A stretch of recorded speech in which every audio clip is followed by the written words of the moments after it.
আজকে রান্না করতে একদম ইচ্ছে করছে না, কিন্তু কি করা যাবে, সবার জন্য তো রান্না করতেই হবে। কি বানাবো আজকে? ভাত বানাবো না রুটি? না, সবাই তো রাতে রুটিই খেতে চায়। রুটি বানাই।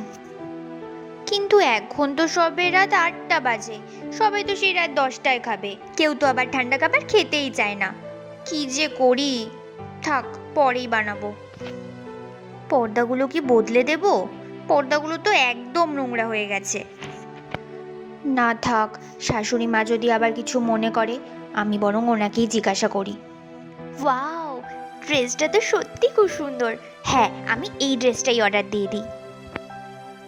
কিন্তু এটা তো স্লিভলেস ড্রেস। মা তো আবার স্লিভলেস ড্রেস পরা একদম পছন্দ করে না। সবার সামনে পরবো, আবার যদি কিছু বলে। না থাক, এটা বরং আমি অর্ডার করব না, অন্য কিছু দেখি।